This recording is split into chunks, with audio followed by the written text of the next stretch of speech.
Bonjour et bienvenue pour ce webinaire relatif à l'étiquetage des biocides. Nous allons commencer dans quelques instants pour laisser encore quelques minutes à tous les participants pour s'installer dans la salle virtuelle. Je vais en profiter pour vous communiquer quelques informations pratiques. Tout d'abord, vos micros sont coupés et vos caméras sont éteintes. Donc, pour poser vos questions, vous devrez utiliser le chat. Vous pouvez aussi l'utiliser pour nous signaler tout problème technique. C'est ma collègue Sophie qui va se charger de veiller au bon fonctionnement du webinaire et notamment à son déroulement technique. Concernant les questions qui pourront être posées pendant les interventions, je vais les collecter et je les poserai aux intervenants après leurs interventions. Toutefois, si nous n'avions pas le temps de toutes les aborder, nous vous enverrons après le webinaire un document de synthèse avec toutes les réponses. Nous vous enverrons également les présentations PowerPoint, le lien Internet pour visionner le replay du webinaire. Et enfin, nous vous proposerons, avant de vous déconnecter, un bref questionnaire de satisfaction que je vous invite à renseigner car vos retours nous sont toujours très, très utiles. Voilà, il est 13h30. Je pense que nous allons pouvoir commencer. Vous êtes un certain nombre déjà à patienter.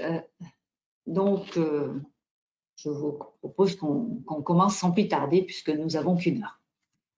Alors, rebonjour à toutes et à tous. Je m'appelle Catherine Jamon-Cervelle. Je travaille à la CCI Lyon Métropole Saint-Étienne-Roanne et plus précisément pour le réseau Entreprises Europe qui a pour vocation d'accompagner les PME, notamment dans l'application des réglementations européennes. Nous avons choisi aujourd'hui d'évoquer le règlement européen sur les biocides, le règlement de 2012, le numéro 528, et plus précisément l'étiquetage des biocides et des articles traités. En effet, en fonction de la typologie du produit, c'est-à-dire biocide ou article traité, ou en fonction du régime relatif aux biocides, régime transitoire ou régime pérenne, les modalités de mise sur le marché et notamment d'étiquetage vont être différentes. Pour vous expliquer dans le détail vos obligations concernant la rédaction de l'étiquette, mais aussi les erreurs les plus courantes à éviter, j'ai sollicité Jérémy Tarmoul, qui est chargé de mission produits biocides au ministère de la Transition écologique et de la cohésion des territoires, et Gauthier Vincent, qui est gérant associé de la société Cicadey. Et je vais, sans plus tarder, leur céder la parole. Et donc, c'est à vous, Monsieur Tarmoul, de commencer. Merci beaucoup. Donc, comme vous l'avez dit, on va commencer directement la présentation et avec le premier point, la mise sur le marché d'un produit biocide en phase transitoire. Je ne vais pas vous représenter l'ensemble du programme parce que normalement, vous l'avez eu avec l'invitation. Comme tous les règlements, le règlement des produits biocides possède un champ lexical qui lui est propre. Donc, tout au long de la présentation, je vais essayer de vous définir à chaque fois les termes utilisés. Si j'en oublie, n'hésitez pas à me demander à la fin de la présentation. Donc, en tout premier lieu, je vais vous présenter un peu les définitions des principaux termes utilisés. Donc, le produit biocide, qu'est-ce que c'est un produit biocide? C'est une substance, un mélange sous la forme dans laquelle il est livré à l'utilisateur, constitué d'une ou plusieurs substances actives en contenant ou en générant, qui est destiné à détruire, repousser ou rendre inoffensifs les organismes nuisibles, à en prévenir l'action ou à les combattre de toute autre manière que par une simple action physique ou mécanique. Alors, une substance active, c'est la substance chimique qui permet de délivrer l'action de destruction ou qui permet de rendre inoffensifs les organismes nuisibles ou en prévenir l'action ou à les combattre. On parlera également d'articles traités. Alors, un article traité, c'est une substance, un mélange ou un article qui a été traité avec un ou plusieurs produits biocides ou dans lequel un ou plusieurs produits biocides ont été délibérément incorporés. Alors ça, on le verra aussi un peu plus loin, mais je préfère, attirer votre attention qu'un article traité ayant une fonction principalement biocide est considéré comme un produit biocide. Alors, les produits biocides, il y en existe 22 types différents, répartis en 4 grandes familles. Donc, la première famille, c'est la famille des désinfectants, qui concerne les produits dans les TP 1 à 5. Alors, ça peut être des solutions hydroalcooliques, des produits désinfectants de surface, par exemple. La famille numéro 2, c'est les produits de protection, qui vont des TP 6 à 13. Donc, ça peut être des produits de protection du bois, des textiles, des filtres de refroidissement, par exemple. La famille numéro 3, c'est la famille des produits de lutte contre les nuisibles qui vont des TP 14 à 20. Alors, par exemple, les rodenticides, les insecticides. Et puis, enfin, la famille numéro 4, c'est tous les autres produits biocides où là, il y a seulement 2 TP, les TP 21 et 22. Donc, par exemple, les peintures anti-salissure ou les produits relatifs à la taxidermie. Alors, les produits biocides sont encadrés par un règlement européen, le règlement européen numéro 528/2012 du 22 mai 2012, qui concerne bien sûr la mise à disposition sur le marché et l'utilisation des produits biocides. Alors, il est applicable depuis le 1er septembre 2013 et a remplacé la directive 98/8 précédente. Alors, l'objectif général de ces règlements, c'est de veiller à ce que les produits mis sur le marché ne présentent pas de risques inacceptables pour l'homme ou pour l'environnement. Les produits mis également sur le marché doivent être efficaces et les conditions de mise sur le marché et d'utilisation sont harmonisées à l'échelle européenne. Alors, les apports du règlement. On a eu un renforcement de la protection de l'homme et de l'environnement, notamment avec des nouvelles définitions, mais aussi avec un critère d'exclusion. On a eu également une accélération du processus d'évaluation des substances actives, initialement prévu à 50 substances actives par an, et puis une simplification et aussi une harmonisation des pratiques. Mais les principes de base de la directive 98 restent quand même inchangés. Donc, on a toujours un programme d'examen des substances actives qui est piloté par la Commission européenne et afin de définir une liste positive des substances actives autorisées. Alors, hors période transitoire, qu'on verra après, un produit ne peut être mis sur le marché ni utilisé sans autorisation de mise sur le marché.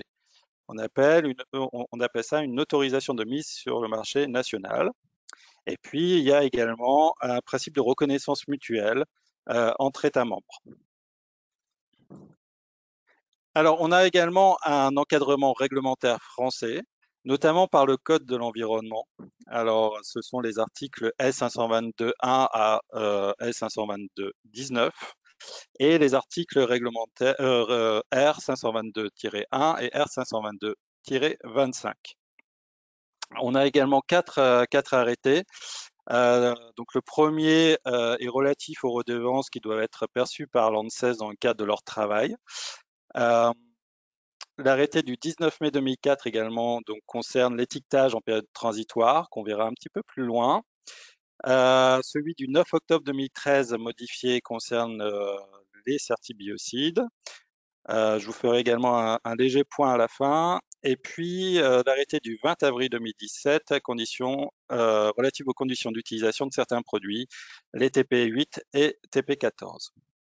On a également 3 décrets, les décrets EGalim que vous avez certainement entendu parler, donc qui concernent des pratiques commerciales prohibées, des conditions de publicité commerciale et de vente en libre service. Alors, si vous deviez retenir 4 informations principales, vous devriez retenir donc qu'il y a 2 grandes étapes, l'approbation des substances actives, puis l'autorisation des produits biocides dans le cadre d'une autorisation de mise sur le marché, et 2 régimes successifs, le régime transitoire et le régime pérenne, qu'on verra plus profondément un petit peu plus loin. Donc, dans une première étape, il faut approuver les substances actives. Donc, l'approbation des substances actives se fait dans le cadre d'un programme d'examen. Donc, le programme d'examen, c'est un programme de travail pour l'examen des substances actives biocides existantes contenues dans les produits biocides. Alors, ça concerne toutes les substances actives existantes sur le marché au 14 mai 2000. Les industriels ont été notifiés pour donner leur intention de soutenir des substances actives. Et puis, ça concerne également une priorisation par rapport aux risques et aux enjeux. Donc, on va définir une priorisation en ce qui concerne les évaluations, les substances actives qui sont prioritaires par rapport à d'autres. Alors aujourd'hui, le programme d'examen est bien avancé. Là, je vous ai mis une petite ventilation des substances actives qui ont été approuvées par TP. Ce petit graphe date de juin dernier, donc il est relativement récent. Actuellement, on a approuvé 277 substances actives et il nous en reste encore 381. Donc il nous reste encore un petit peu de travail. Alors, qu'est-ce que le régime transitoire? Le régime transitoire, c'est permettre aux produits substances biocides déjà mis sur le marché, avant l'entrée en vigueur du règlement, de le rester, le temps que le processus d'approbation soit mené à son terme. Comme vous l'avez vu sur la diapo précédente, il en reste quand même un certain nombre qui n'ont pas été approuvés. Et donc, pour permettre l'utilisation des produits biocides avec ces substances actives non approuvées, on a défini un régime transitoire. Donc, il ne s'applique donc qu'aux couples de substances actives type de produit inscrit au programme d'examen. Donc, chaque substance active est couplée avec un type de produit ou avec plusieurs types de produits. Alors, il y a eu quand même quelques cas particuliers, des produits biocides qui n'étaient pas pris en compte dans la directive 98. Typiquement, ce sont les produits générés in situ. Et puis, donc le régime transitoire, c'est chaque État membre qui définit ses exigences pour le régime transitoire.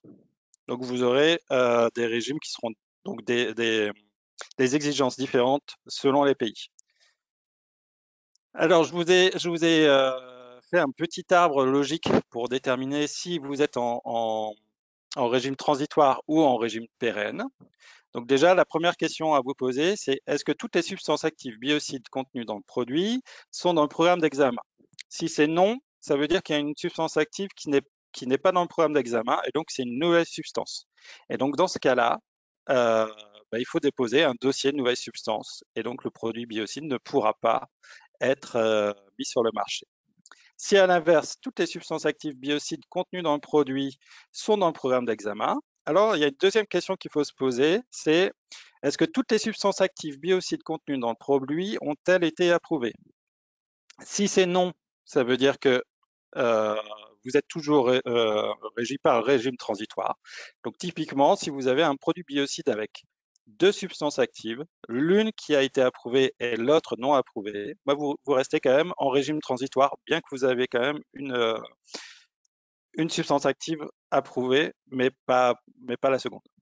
Et puis à l'inverse, si toutes les substances actives ont été approuvées, alors vous devez déposer un dossier d'autorisation de mise sur le marché.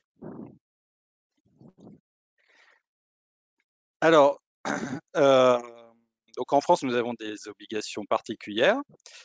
Vous pourrez les retrouver sur le site de l'helpdesk tenu par l'ANSES, qui est très bien fait. Donc, je vous conseille d'y aller régulièrement. Vous trouverez toutes les informations et vous pourrez même poser des questions techniques. Donc, les obligations sont donc le produit ne doit contenir que des substances actives au programme d'examen. Les fournisseurs en substances actives doivent être inscrits sur une liste qu'on appelle la liste article 95. Le produit doit avoir été déclaré dans Simbad avant la mise sur le marché. Donc, c'est une application web sur laquelle vous devrez également déclarer les quantités mises sur le marché annuellement. Vous devez également déclarer la composition de vos produits à des fins de toxicovigilance. Et puis, l'étiquette du produit doit respecter l'article 10 de l'arrêté du 19, du 19 mai. Voilà. Les obligations d'étiquetage en période transitoire, je vous conseille d'aller voir également sur le site de l'Helpdesk où a été publiée une fiche relative à l'étiquetage qu'on a rédigée avec l'aide de la DGCCRF, de l'ANSES et puis d'autres parties prenantes telles que des fédérations professionnelles. Elle se veut être opérationnelle. Donc, vous avez sous forme d'une étiquette l'ensemble des obligations à mettre en place. Donc, je ne vais pas forcément tous vous les prendre, mais par exemple, il y a des mentions qui sont interdites. Donc, par exemple, produits biocides à faible risque, vous ne devez jamais mettre ce type de mention sur votre étiquette. Vous avez des obligations de mettre des indications comme le type de préparation, par exemple, les effets secondaires, les conditions d'utilisation, est-ce qu'il faut mettre plusieurs applications, les délais entre les applications, par exemple. Donc, sur cette fiche, vous trouverez toutes les informations relatives et puis surtout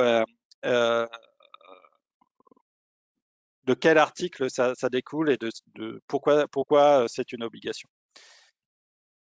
Maintenant, je vais laisser la parole à Monsieur Vincent pour vous présenter la différence de mise sur le marché entre les pays de l'Union.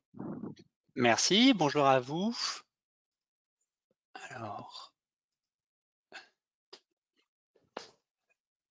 normalement, vous devez voir mon écran, si le passage de main s'est bien passé, mais je pense que oui. Donc, moi, je vais vous parler. Ok, je vous interromps. Non, enfin, moi, je vois une page blanche avec des traits bleus. Ah, allons bon, c'est pas normal. Oui. Alors, je vais essayer de régler ça.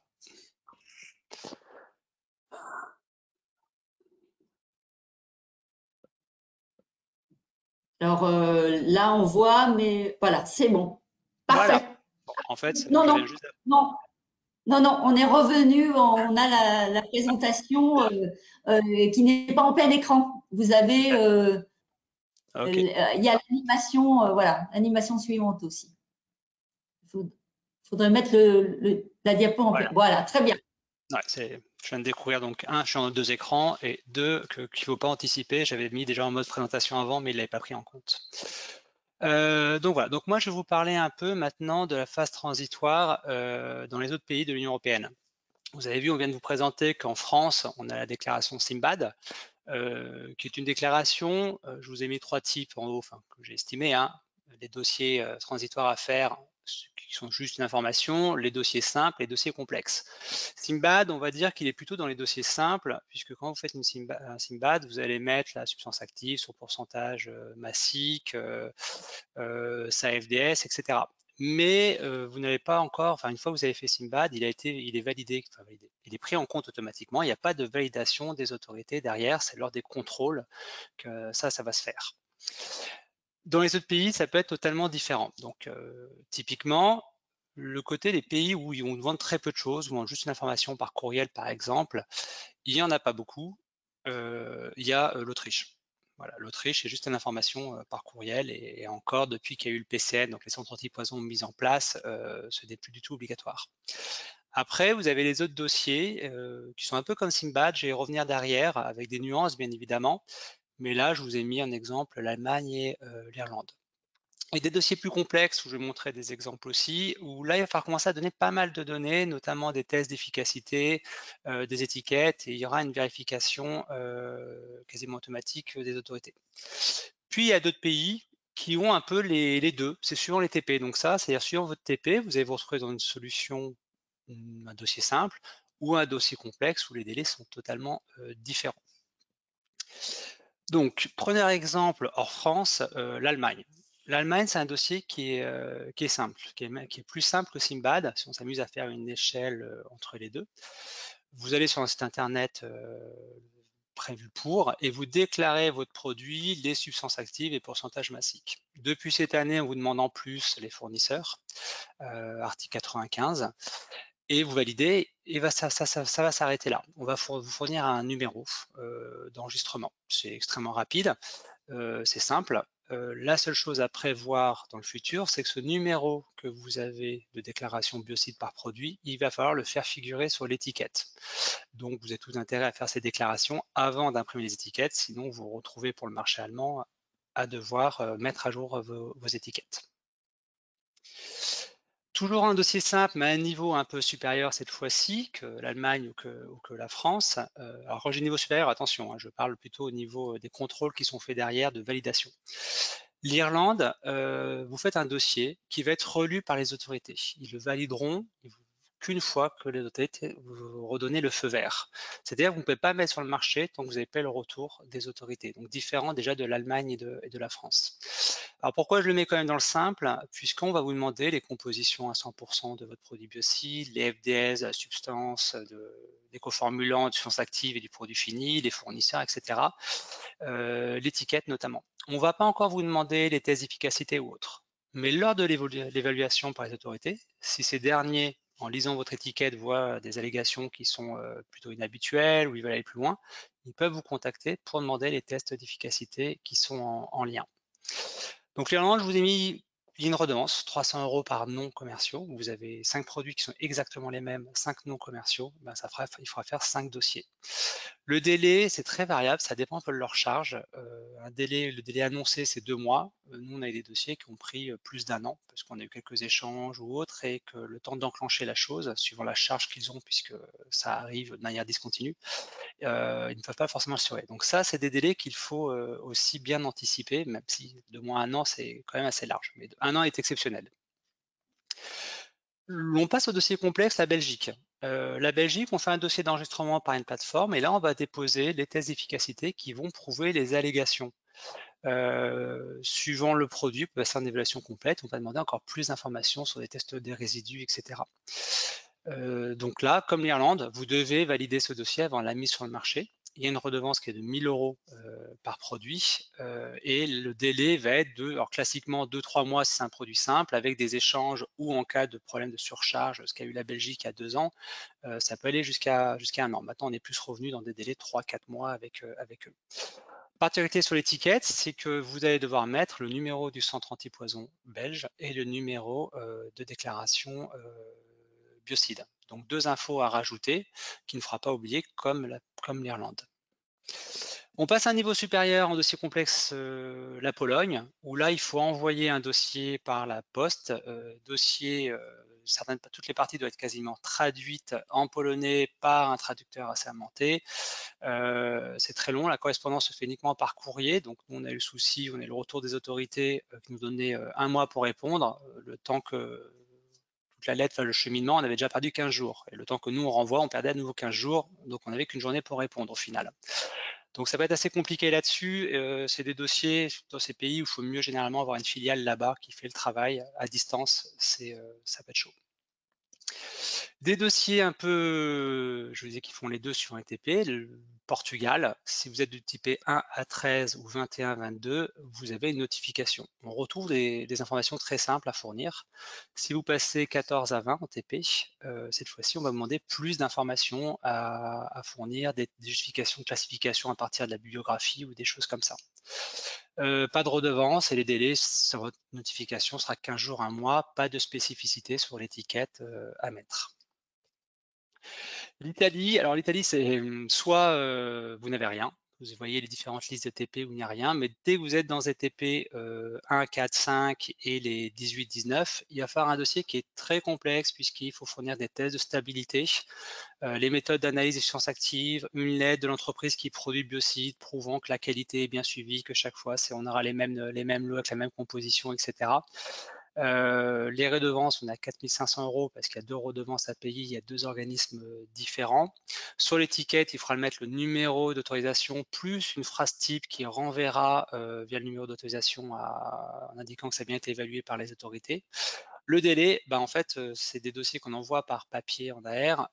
À ce jour, nous, sur les dossiers qu'on a soumis, on n'a jamais eu de retour. Donc, ce qui pose un problème pour la mise sur le marché, puisque tout est bien envoyé et réceptionné, mais on n'a pas de retour des autorités sur ce point. Donc voilà, donc ça, l'Italie peut être vite s'avérer également compliqué comme pays.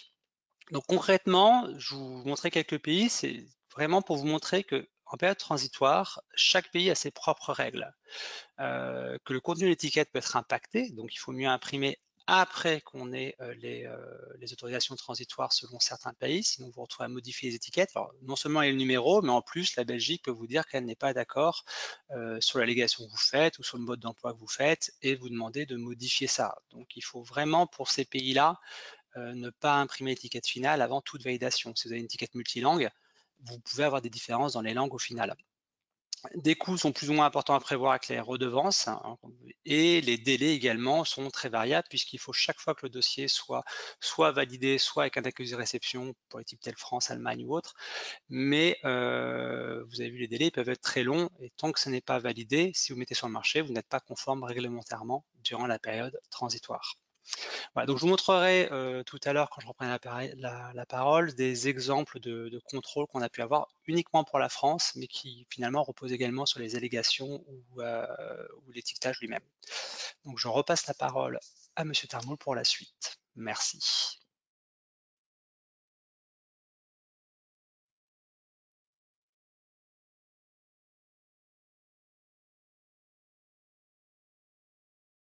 Bon, normalement, vous devez voir mon écran. Donc effectivement, là, on va passer sur l'étape numéro 2. Toutes les substances actives ont été approuvées et donc on est en phase pérenne.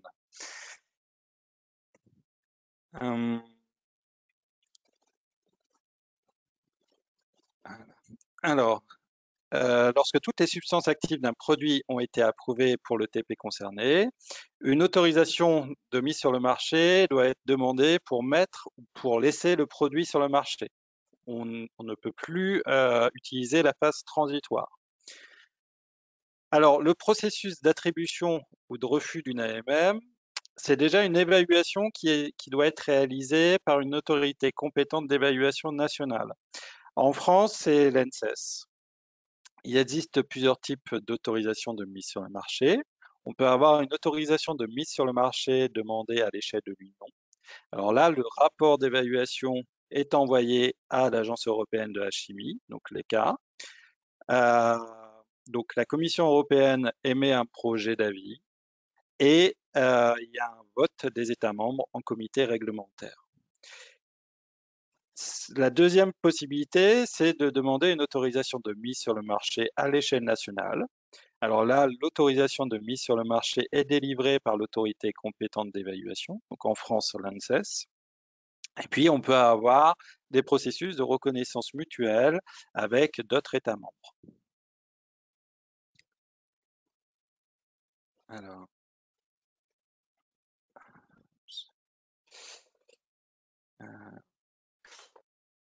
Alors, quel est le contenu de la décision d'autorisation? Donc, date d'autorisation et fin d'autorisation de mise sur le marché, les conditions d'autorisation. Alors, quels sont les utilisateurs, les usages? Est-ce que ça va concerner des articles traités, par exemple? On a également un résumé des caractéristiques du produit, donc qui comporte plusieurs items. C'est les noms commerciaux des produits, les titulaires de l'autorisation, les mentions de danger, la composition, les fournisseurs en substances actives, le conditionnement, la durée de conservation et d'autres items. Alors, la chronologie de l'autorisation de mise sur le marché, c'est vous avez la décision d'approbation d'une substance pour un type de produit. Donc, vous avez 18 mois pour déposer une demande d'autorisation de mise sur le marché.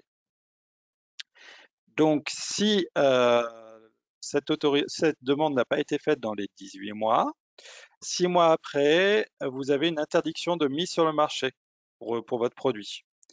Et 6 mois après, vous avez également une interdiction d'utilisation de ces produits. Donc, il faut être très vigilant sur la décision d'approbation de la substance pour pouvoir déposer un dossier de demande d'autorisation de mise sur le marché dans le délai de 18 mois. Sinon, vous ne pouvez plus utiliser le régime transitoire.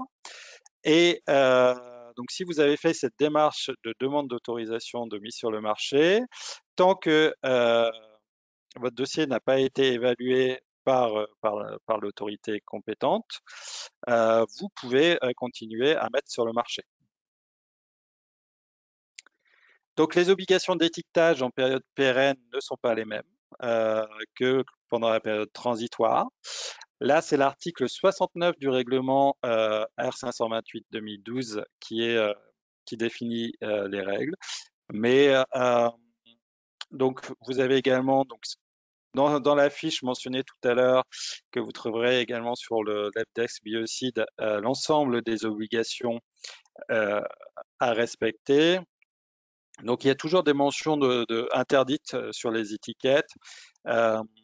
Vous avez des usages qui doivent être définis, donc réservés par exemple à un usage professionnel ou est-ce que c'est tout public.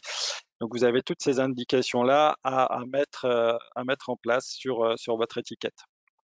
Donc moi je vous conseille vivement de télécharger cette fiche.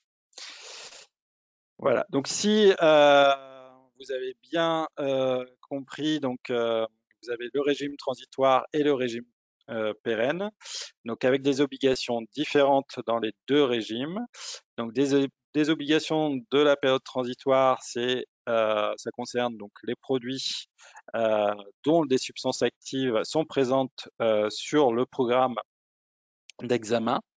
Et puis en régime pérenne, ça concerne des produits biocides avec des substances actives qui ont été tout approuvées. Et pour être mis sur le marché, il faut que ce produit biocide ait une autorisation de mise sur le marché. Donc pour les deux régimes, les fournisseurs des substances actives doivent être inscrits sur la liste de l'article 95. Il doit avoir une déclaration du produit sur le site SIMBAD ainsi qu'une déclaration de composition intégrale sur le site Synapse et PCN bientôt, enfin PCN ou Synapse, et Synapse va bientôt disparaître. Et déclarer également des quantités annuelles de produits mis sur le marché.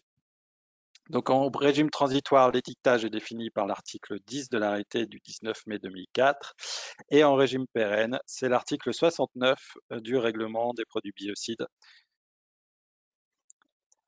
Alors, dans la première partie, donc, je vous avais mentionné les décrets EGalim. Donc, d'où découlent ces décrets? Ça découle de l'article 76 de la loi EGalim. Donc, pour l'équilibre des relations commerciales dans le secteur agricole et alimentaire et une alimentation saine, durable et accessible à tous. Donc, cette loi a plusieurs objectifs. On parle d'objectifs de prévention, de sensibilisation du public, de conseils préalables à la vente, de diminution de l'exposition de la population et de l'environnement, de préservation de l'efficacité des produits et puis éviter le développement de résistance. Alors, ça passe par trois mesures. Des mesures d'interdiction de publicité commerciale au grand public. Ça peut être donc des interdictions de certaines pratiques commerciales et puis des interdictions de vente en libre service pour le grand public pour certains produits. Alors, il y a eu déjà donc il y a les deux premiers décrets datant du 26 juin 2019. Donc, le premier concerne les pratiques commerciales prohibées pour certaines catégories de produits biocides, donc, et notamment pour tous les publics. Donc, interdiction de certaines pratiques commerciales comme les remises et rabais pour les TP 14 et les TP 18. Donc, les TP 14, c'est les rodenticides, TP 18, insecticides. Le deuxième décret du 26 juin 2019, lui, concerne la publicité commerciale pour certaines catégories de produits biocides. Donc, c'est pour le grand public. Et ça concerne une interdiction de la publicité pour les TP 14 et 18, ainsi que pour les produits TP2 et TP4, classés H400 et H410. Donc les TP2, c'est des infections des produits algicides, et TP4, ça concerne donc les produits de surface contact avec des denrées alimentaires. Donc classé H400, donc ça veut dire très toxique aquatique pour les organismes aquatiques, et H410, donc très toxique pour les organismes aquatiques avec des effets à long terme. Et puis le troisième décret, qui date du 14 octobre 2019, lui, est relatif à l'interdiction de vente en libre service à des utilisateurs non professionnels de certaines catégories de produits biocides. Donc ça, c'est pour le grand public. Et actuellement, l'arrêté ministériel n'a pas été encore pris, puisqu'il y a une saisine de l'ANSES qui est en cours pour définir quelles sont les dispositions à mettre en place. Donc le certibiocide, qu'est-ce que c'est le certibiocide? Donc c'est un certificat individuel obligatoire pour les utilisateurs, acheteurs et vendeurs de certains produits biocides professionnels. Donc l'objectif principal, c'est de promouvoir une utilisation raisonnée, durable et sûre de ces produits. Alors ça concerne certains TP2, certains TP3 et certains TP4, ainsi que tous les produits TP8, TP14, 15, 18 et 20. Si vous voulez avoir une petite description plus précise de quels sont les TP2, 3, 4, il y a une fiche de lecture de l'arrêté du 9 octobre 2013 qui définit tout ça. Donc, je vous conseille d'aller la chercher un peu, d'aller y regarder. Et le certibiocide est entré en vigueur depuis le 1er juillet 2015. Alors, le certibiocide au plan pratique, il s'obtient en suivant une formation de 3 jours dans un centre de formation enregistré. Alors, la formation peut être réduite si le demandeur a déjà un certificat. Alors, ce certibiocide donc, porte sur des connaissances et pas sur des savoir-faire. C'est un certificat individuel, donc ce n'est pas un agrément d'entreprise. Donc, il y a des centres de formation habilités un peu partout en France. Les certificats sont valables 5 ans et il est renouvelé selon les modalités d'accès identiques à son obtention. Donc tout se passe par l'intermédiaire de Simbad, et à partir de novembre, normalement, il devrait avoir une nouvelle application qui s'appellera donc Certibiocide. Donc il y a quand même quelques exemptions, tous les produits grand public.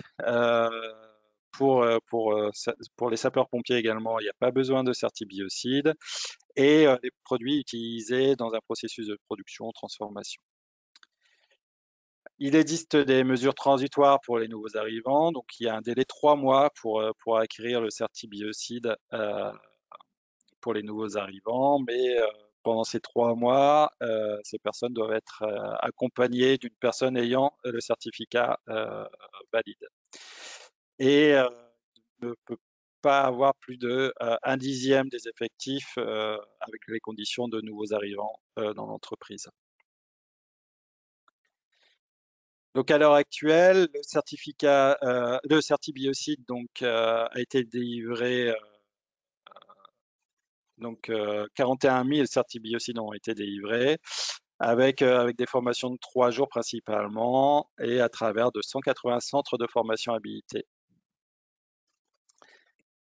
Voilà, maintenant je vais repasser la main à Monsieur Vincent pour présenter le reste. Merci beaucoup.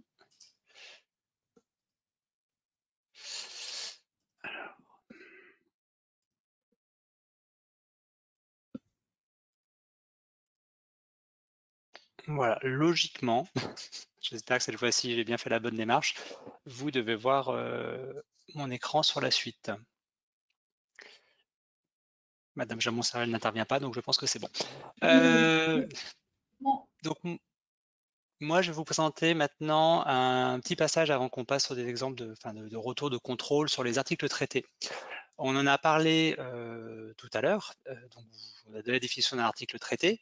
Donc typiquement, là, je vous ai mis deux exemples de ce qu'on pourrait appeler au sens un article, vous avez un collier antithique et une peinture. Les deux forcément traités au biocide. Les deux n'ont pas du tout la même définition dans le cadre de la réglementation biocide, parce que le collier antithique a beau être un article, c'est un produit biocide. La peinture qui est un mélange, en fait, si le produit biocide qui a été incorporé sert à conserver la peinture, c'est un article traité. Donc attention déjà, terme article, mélange, qui entre ce qu'on a l'habitude de faire et biocide, change un peu. Ce que disait M. Tarmou tout à l'heure, ce qui est extrêmement important, c'est la fonction, ce qu'on appelle la fonction primaire, la fonction biocide primaire, savoir comment vous allez présenter ça. Donc, ce qui fait qu'une allégation sur un article, sur un mélange qui a été traité avec un biocide, peut d'un côté le faire basculer en article traité et de l'autre côté en produit biocide. Exemple, vous prenez des semelles de chaussures, donc c'est bien, on entend bien que c'est un article, hein.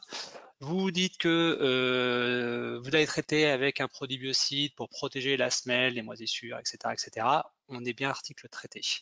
Par contre, vous changez votre allégation en disant que vous allez purifier le pied posé sur la semelle est purifié. Là, on a bien une action extérieure, on a bien une fonction biocide finalement primaire. Donc après, on peut discuter ce qu'elle est essentielle, etc., etc. Mais on serait plutôt dans le cadre d'un produit biocide.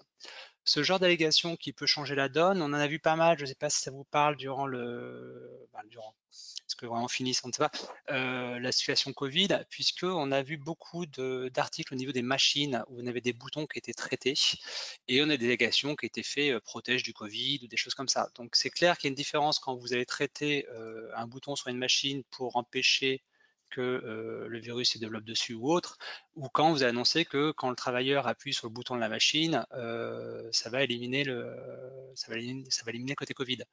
Donc attention aux allégations qui changent vraiment tout et des fois c'est pas évident. Donc sur les articles traités, si on regarde un peu déjà au niveau fabrication, quand vous traitez un article, c'est quoi son obligation si on est bien à ce fameux article traité? Il faut qu'il soit traité avec une substance active qui a été approuvée ou est en cours d'approbation pour le TP que vous visez dans l'usage. Donc là, je prends deux exemples. Je prends mon exemple avec ma peinture que je vais traiter pour la conserver, donc je suis bien article traité. Cette peinture fabriquée aux États-Unis et ensuite exportée en Europe, et cette peinture fabriquée en Europe.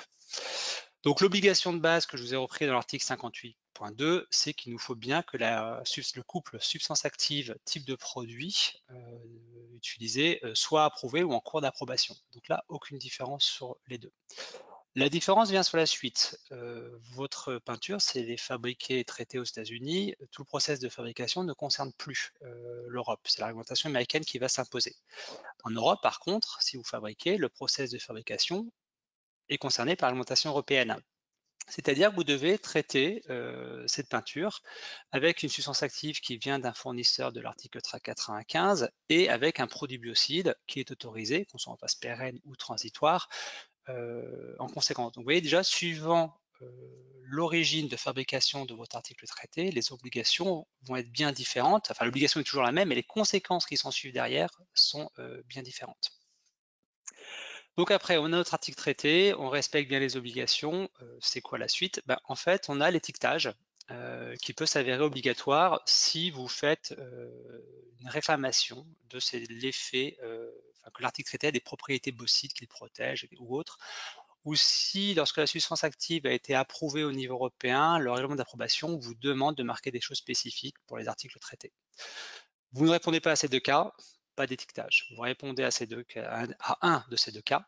Vous devez donc avoir une étiquette qui indique que l'article traité contient des produits biocides, quelles propriétés vous attribuez à l'article traité, le nom de la substance active, préciser si c'est nano ou pas nano, et les instructions d'utilisation pertinentes. Autre point qu'on a un peu tendance à oublier là-dessus, il y a aussi un devoir de communication. Si on venait à vous poser la question de comment vous avez fait pour traiter mon article, vous devez répondre de manière gratuite aux consommateurs sous 45 jours. C'est une obligation qu'on avait déjà par avant au niveau des SVHC. Vous savez, à plus de 0,1% ou à moins de 0,1%, etc. On a également cette notion de 45 jours qui va s'appliquer sur la communication consommateur. Donc voilà pour les articles traités au niveau étiquette. Déjà, quand est-ce qu'on a un article traité, la différence entre importation et fabrication en Europe et le côté étiquetage. Maintenant, on va passer un peu sur le retour des contrôles des autorités. Donc, quand je dis contrôle des autorités, je tiens à préciser déjà que je vais me baser sur des contrôles DGCRF. Leur plan de contrôle est disponible, je vous ai mis le lien internet dans la présentation. Vous avez donc tous les plans de contrôle qui sont prévus, le type de contrôle qu'ils vont faire, etc. L'objectif, assez attendu, c'est de vérifier le respect de l'application du règlement biocide, c'est-à-dire le statut des substances actives, l'étiquetage, les ventes à distance, les déclarations obligatoires, etc., etc. SIMBAD, SYNAPS, enfin SYNAPS ou PCN dans le futur. Je vous ai mis un petit point sur les contrôles, le retour des contrôles jusqu'à l'année 2020. Donc vous voyez en orange, c'est le nombre d'établissements contrôlés et en bleu, c'est ceux où une ou plusieurs anomalies ont été constatées. On tourne généralement entre 35 et 45% d'anomalies constatées, d'entreprises avec une anomalie constatée chaque année. Sur l'année 2020, il y a eu beaucoup plus de contrôles dus au Covid, donc 36% d'établissements non conformes. Et je vous ai mis juste également les 20% de fabricants de produits biocides, 14% c'est de la vente via site internet, 25% des grandes surfaces qui ont été contrôlées. Également, la DGCRF peut faire ce qu'ils appellent des prélèvements de produits biocides pour ensuite analyser de manière plus fine les dangers, etc. etc. Donc, je vous ai mis là, le but du jeu, c'est surtout, vous voyez, quels sont les TP qui sont concernés. Parce qu'on a les TP 1 et 2, donc c'est tout ce qui est désinfection, gel hydroalcoolique, etc., ou surface, ou 18, 19, c'est tout ce qui va être insecticide, répulsif, voilà. Donc, et qui sont quasiment, il n'y a que ça quasiment en contrôle là-dessus. Les OTP sont très minoritaires pour l'instant. Ça va changer, mais pour l'instant, ça va changer. Les principales non-conformités, je vous ai mis ici par ordre d'importance. La première, c'est les dates de péremption dépassées. Ça date de 2 ans généralement. Alors, si vous voulez qu'on aille un peu plus loin sur ces dates de péremption, n'hésitez pas à poser la question tout à l'heure. Je vais vous donner quelques éléments complémentaires. Après, on a étiquetage de danger non conforme, FDS non conforme, etc. Si on regarde bien, je vous ai souligné celles qui étaient vraiment spécifiques biocides. Alors, règles d'étiquetage, c'est-à-dire les étiquetages que M. Tarmoul a présenté, spécifiques biocides, règles de publicité, inventaire SIMBAD, absence ou faible justification de l'efficacité, présence de substances actives interdites. Donc, je vous montrerai 2-3 exemples de contrôles qu'on a eu. C'est les cas réels, bien évidemment, que j'ai rendus anonymes. Sinon, j'aurais quelques petits problèmes là-dessus. Donc, 2 grands types de contrôles. Le premier, c'est le contrôle à distance. C'est-à-dire que lettre reçue par l'entreprise, la DGCRF indique que dans le cas de la situation Covid-19, elle a effectué un contrôle à distance sur le site internet de vente en ligne. Elle redonne tout le contexte et après, elle donne ses résultats. Donc, qu'est-ce qu'elle a pu constater? Le premier point qui est très classique pour les sites internet, c'est au niveau de la publicité. Le site internet en question avait mis la phrase « Il est recommandé de bien lire les instructions d'utilisation mentionnées sur l'étiquette du produit avant son utilisation ». Ce n'est pas la phrase exacte qu'on a en article 72 du règlement biocide, qui est juste dessous. C'est utiliser les produits biocides avec précaution avant toute utilisation, lisez l'étiquette et les informations concernant le produit. Donc là, l'entreprise avait un mois pour mettre à jour tout son site internet sur cette phrase-là. Sinon, on avait une contravention de 5e classe, c'est-à-dire 1 500 € d'amende par constatation, par produit, c'est-à-dire par page internet de produits différents où il n'y aurait pas la bonne phrase. Donc, ça peut monter assez vite. Donc, ça, à la limite, ça se change assez rapidement. Ensuite, il y avait des allégations. On avait 3 produits biocides qui étaient marqués comme idéal contre le coronavirus, la grippe et gastroentérite. Donc, la DGCRF là-dessus a indiqué pour l'aspect idéal contre le coronavirus, il n'y a pas la souche indiquée. Donc, il vous indiquait la souche, vous ne pouvez pas être aussi global comme ça. Elle a demandé des tests d'efficacité, donc tests d'efficacité qu'on ne demande pas dans Simbad, mais en cas de contrôle, il faut les avoir. Alors, tests d'efficacité aux recherches bibliographiques suivant votre TP et suivant la phase où vous êtes. Donc là, il faut modifier en indiquant la souche. Pour la grippe, eh ben, l'entreprise avait fait un test d'efficacité sur la grippe pour un produit et avait extrapolé 2 autres produits en disant que les variations étaient plus ou moins équivalentes. Ça, la DGSAF ne veut pas en entendre parler. Il devait être enlevé sur les 2 autres produits. Donc, sachant que suivant les autorités, donc pas que françaises, mais des fois, vous avez une formule d'un produit biocide, vous changez que le parfum, 0,5% de parfum, une autorité peut vous le refuser. Enfin, vous dire, bah, si vous prenez le test d'efficacité sur l'ancien produit et que vous voulez l'appliquer sur le nouveau produit avec plus 0,5% en parfum, ils peuvent vous le refuser en disant que ce n'est pas le même produit. Donc en phase transitoire, ça va dépendre des autorités. En phase pérenne, la question ne se posera pas, ça sera lors de l'AMM qu'on fera la chose, et en cas de changement, si vous êtes dans une AMM unique, il fera un test par produit.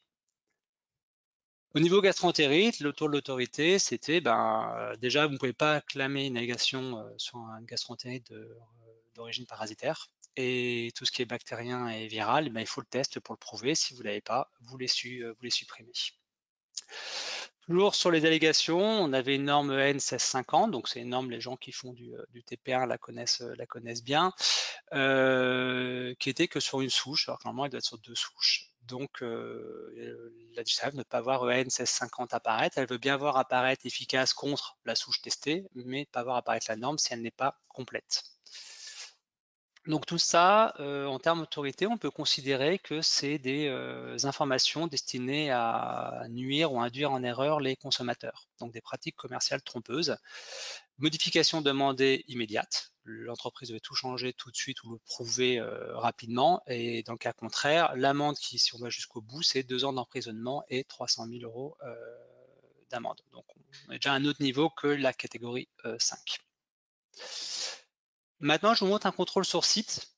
Donc l'entreprise va sur la DGSAF et sur site et a contrôlé 2 produits biocides qui étaient fabriqués par ce site. En même temps, ils en ont profité pour regarder le site internet. Donc on y est. Donc qu'est-ce qu'ils ont pu noter sur les étiquettes qui étaient disponibles?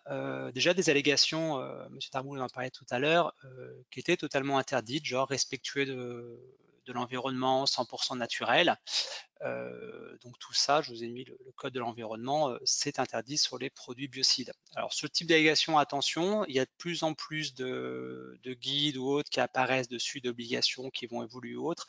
Sur les produits biocides, on sera de moins en moins, plus en plus surveillé sur les allégations. Donc il va vraiment bien rentrer dans la présentation qui est en faite pour pas qu'on considère qu'on puisse tromper le consommateur ou l'induire en erreur, volontairement ou involontairement. Donc là, l'entreprise avait un délai de 6 mois que lui a donné l'inspecteur pour remédier à ça, pour tout modifier sur ses étiquettes. Sinon, on retrouve une contravention de 5e classe. Au niveau efficacité, donc tout à l'heure, j'ai oublié de vous le dire, mais vous l'avez vu sur les transparents, le contrôle à distance, c'est sur les produits de TP1 et 2. Là, on est sur des produits de TP18. Et dans ce cadre-là, il n'y avait aucun test d'efficacité qui justifiait les allégations qui étaient portées par les produits biocides. Donc on revient sur la pratique commerciale trompeuse. Donc attention, encore une fois, c'est le terme, hein, donc c'est-à-dire qu'il y a volonté derrière et des fois il y a plutôt de la non-connaissance. Et l'entreprise a 6 mois pour justifier son efficacité. Donc on est en TP18, on n'est pas comme TP1 ou 2, on a des normes bien identifiées. En TP18, on peut effectivement fournir des dossiers basés sur de la recherche bibliographique qui vont montrer l'efficacité de la substance active. C'est ce qui a été fait dans ce cadre-là et c'est passé. Donc vous voyez, on a 2 ans d'emprisonnement et 300 000 € d'amende si on ne répond pas aux demandes à DGCRF sur cet aspect-là. Présence de substances actives, là il y avait un produit qui contenait 3 substances identifiées par l'entreprise comme substances actives. Le problème, c'est qu'aucune était référencée dans les substances actives approuvées ou en cours d'approbation pour le TP18. Donc c'est-à-dire que ce n'étaient pas des substances actives biocides et ça posait un sérieux problème pour ce produit biocide. Et donc si elles n'existaient pas, forcément il n'y avait pas de fournisseur approuvé. Donc là, pareil, l'inspecteur a donné 6 mois pour remettre un produit biocide avec une substance active ou des substances actives approuvées et modifier les choses. Dans le cas contraire, vous avez l'amende la plus forte finalement qu'on peut retrouver. Enfin non, là on est à 75 000 € d'amende, mais des amendes assez fortes avec des années d'emprisonnement derrière. Vous noterez que les histoires des délais, tout à l'heure, je ne sais pas si vous avez fait attention, je vous avais parlé d'1 mois ou des médias, et là on est à plutôt 6 mois. En fait, c'est l'inspecteur qui, enfin moi j'ai vu ça, c'est l'inspecteur qui les donne. Est-ce que c'est une histoire de contexte ou non qui peut expliquer ces différences? Je ne sais pas du tout. Mais en tout cas, les délais sont très variables, enfin peuvent être variables selon les inspecteurs. Là, on avait une étiquette non conforme non plus, donc sur plein de points. On avait typiquement le type de préparation qui n'était pas indiqué. Il faut savoir que dans les biocides, il faut indiquer le type de préparation, liquide, etc., etc. On avait l'instruction d'emploi et la dose à appliquer également qui n'était pas assez détaillée. Et ça, faites attention vis-à-vis des autorités, ça peut aussi changer. Les gels hydroalcooliques, des fois, vous avez marqué mettre une noisette dans la main et frotter. Une délégation, nous en Belgique, a déjà été refusée. Il fallait préciser mettre tant de millilitres sur les mains et appliquer. Donc, en plus, ça peut changer suivant les pays. Les effets secondaires défavorables, bon, ça, on peut le mettre que s'il y en a. S'il n'y en a pas, on n'en met pas, bien évidemment. Ça justifie. L'instruction pour l'élimination du produit biocide, là le CLP, tant qu'on est en période transitoire, avec la phrase P501 est éliminé conformément à la réglementation nationale, régionale, etc., peut convenir dans ce cadre-là. Et les délais nécessaires pour l'apparition de l'effet biocide et sa durée d'action, pareil, dans le cas du TP18, vous devez dire le nombre de traitements par jour maximum et la durée entre les deux traitements là-dessus. Donc voilà, donc là, pareil, l'entreprise avait un délai de 6 mois pour pouvoir mettre ses étiquettes conformes ou justifier l'absence d'informations telles que les effets secondaires défavorables. Donc en conclusion, sur ce qu'on a pu vous présenter, il faut retenir quelques points. Le premier, c'est que le contenu d'étiquette il varie fortement selon la phase des substances actives contenues dans le produit biocide. Si vous en prenez Monsieur Tarmoul, si vous êtes en transitoire ou en pérenne, vous n'aurez pas exactement les mêmes obligations, donc il faut bien déterminer sa phase.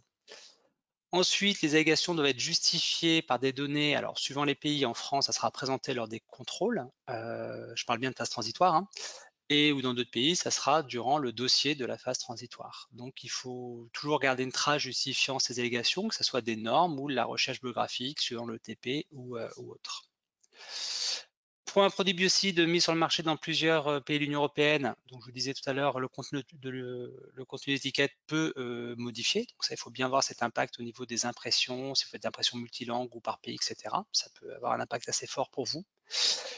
Et enfin, n'oubliez pas que l'allégation, au niveau de l'article traité, peut le transformer en produit biocide. Donc nous, le plus souvent, on a vu des problèmes là-dessus, c'est entre le service marketing et le service réglementaire. Donc le service marketing a une super allégation. Le problème, c'est que ça plaçait l'article traité en produit biocide et ça changeait toute la donne pour la mise sur le marché. Donc il faut extrêmement faire attention aux allégations que vous utilisez. Je vous remercie et puis je repasse la main à Madame Jean-Montservel pour les éventuelles questions. Oui, merci à tous les deux. Alors effectivement, il nous reste quelques minutes pour prendre des questions. Donc j'en ai quelques-unes que je peux d'ores et déjà vous présenter. La première, je pense qu'elle concerne plutôt Monsieur Tarmoul. Bonjour, alors c'est Vanessa, quand sera publié l'arrêté en lien avec le 3e décret Egalim?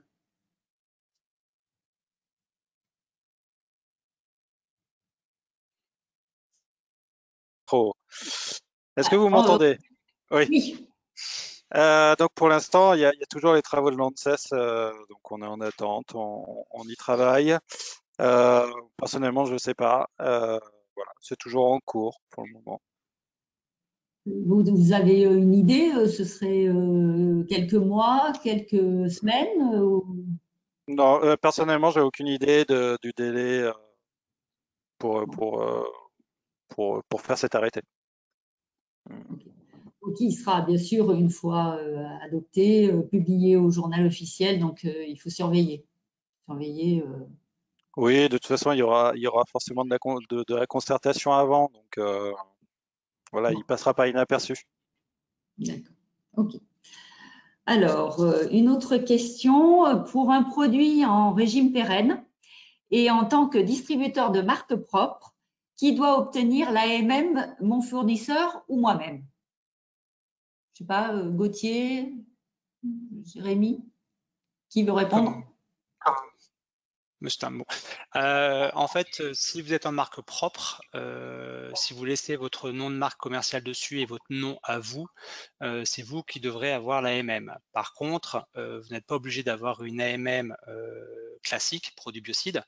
Vous pouvez très bien, votre fournisseur aura son AMM produit biocide et vous ferez une AMM SAME, c'est-à-dire ce qu'on appelle l'AMM du distributeur, ce qui sera relié à l'AMM mère de votre fournisseur et ça vous permettra de faire disparaître le nom de votre fournisseur sur l'étiquette. Sans cette AMM SAME ou si vous ne déposez pas d'AMM propre à vous classique, le nom du propriétaire de l'AMM devra figurer sur l'étiquette. Très bien. Une question de Frédéric. Concernant les mastiques, une allégation antifongique doit-elle être justifiée par un test spécifique type ISO 846 procédure A ou le CE marking suffit-il? Pour moi, le test d'efficacité est obligatoire. Pardon? L'idée, dans ce cadre-là, je ne connais pas spécifiquement les mastiques, mais à partir du moment qu'on fait une allégation, il faut la prouver et ça va être un test d'efficacité, norme ou biographique suivant la phase, qui va être obligatoire. Le CE, je ne suis pas spécialiste du marquage CE, mais c'est indépendant de l'efficacité dans mon esprit. Oui, effectivement. Oui, je suis d'accord avec vous. L'allégation, de toute façon, doit être prouvée, donc effectivement. Oui, je crois que le marquage CE, là, je pense que ça se réfère aux produits de construction, je pense. Hein. Et effectivement, c'est plutôt un marquage CE par rapport à des performances du produit, pas des obligations. Après, si jamais vous avez des questions très techniques, n'hésitez pas à les poser sur le site de l'helpdesk qui pourra prendre en charge ces questions et les rebalayer avec d'autres autorités compétentes. Alors, une autre question, Pauline. Est-il possible de reformuler un produit en gardant le même nom de produit, mais en reformulant avec l'ajout d'une nouvelle substance active biocide?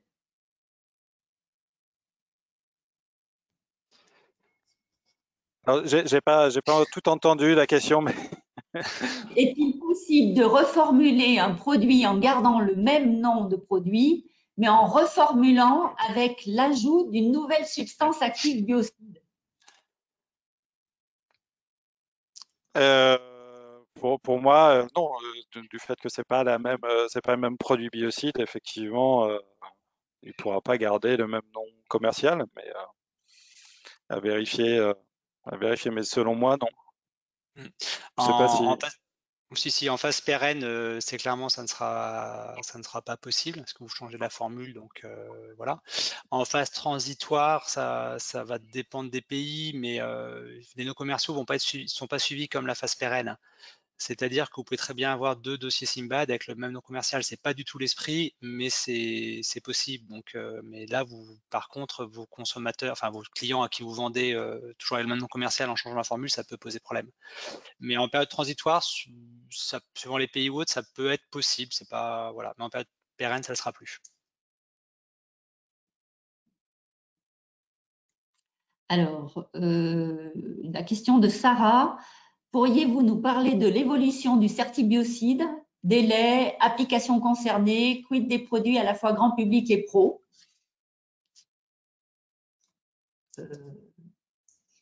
Est-ce que vous pouvez ajouter quelque chose? Alors non, moi je suis pas le spécialiste du certibiocide, mais effectivement il y a des modifications. Par contre, oui, effectivement, je suis pas le spécialiste, mais si jamais vous avez des questions, n'hésitez pas à me les retransmettre et puis je contacterai la personne compétente sur les certibiocides. Et puis, je tâcherai de vous répondre très précisément. Qu'en est-il des dispositifs à ultraviolet C et en particulier des luminaires pour ERP équipés de telles sources lumineuses?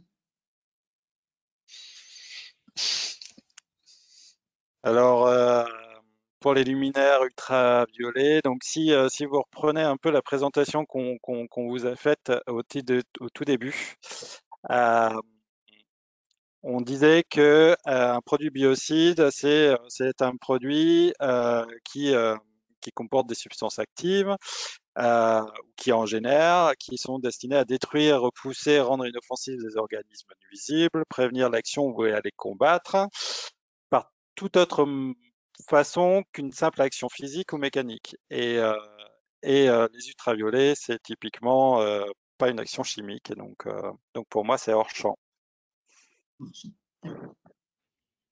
J'importe d'Asie des articles de sport, ballons, raquettes, fitness, textiles. Quelles sont les évolutions dans ce secteur? Alors là-dessus, c'est ce que j'ai pu présenter sur la site traité. Je ne sais pas si on peut parler d'évolution, ce qu'il y avait vraiment derrière comme question, mais clairement, à partir du moment où l'article, enfin, si on parle bien d'article de sport qui serait traité avec un produit biocide à l'extérieur de l'Union européenne, l'obligation, c'est que la substance active que l'article traité contient est soit en cours d'approbation ou soit approuvée pour le TP concerné dans ce cadre-là. Donc voilà, après sur le sport, je ne crois pas qu'il y ait de spécificité, à ma connaissance du moins. Après, le règlement biocide est tellement grand qu'on a toujours des surprises, mais il n'y a pas de spécificité liée aux articles de sport, c'est aux articles traités de manière générale. Ok, très bien. Écoutez, une dernière, et puis je crois qu'on aura fait le tour. A priori, je regarde si j'en ai pas oublié. Alors la dernière, quels tests normes ISO sont requis pour justifier une allégation biocide de type résistant aux moisissures? Vous avez Alors là-dessus, alors comme ça de mémoire non, je ne peux pas vous la donner. Mais en tout cas, bon, ça dépend du type de TP qu'on cherche dans ce cadre-là. Donc, résistant aux moisissures, j'imagine qu'il y a une protection, un traitement.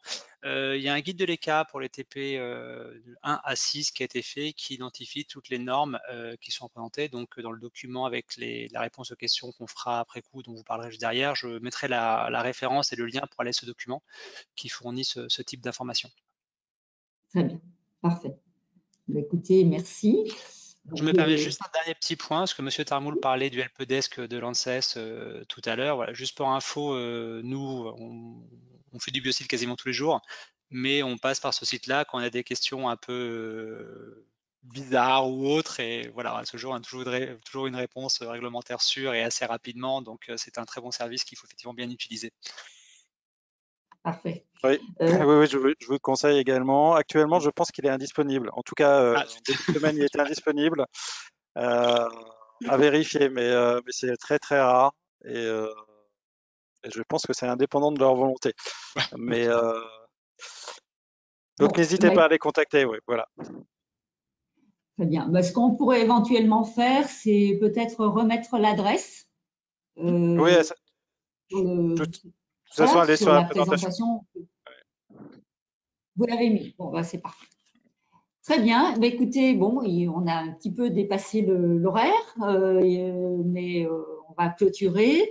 Je vous remercie tous les deux pour la qualité de vos interventions. On reste tous à votre disposition au niveau des entreprises. Et vous aurez d'ailleurs nos coordonnées à la fin de la présentation qui vous sera envoyée, ainsi que le lien pour visionner le replay si vous le souhaitez. La réunion ayant été enregistrée, nous la mettrons aussi sur les pages YouTube de la CCI. Comme vous l'a dit aussi Gauthier, on va recenser les différentes questions qui ont été posées et nos deux intervenants y reprendront et je vous renverrai avec les autres informations, avec la présentation, je vous renverrai le document Excel qui contiendra les réponses à ces questions. Voilà, n'oubliez pas aussi de répondre au bref questionnaire de satisfaction qui est à la fin quand vous allez vous déconnecter. Je vous remercie par avance et puis je vous souhaite un très bon après-midi à tous. Au revoir. Merci, au revoir à vous. Merci.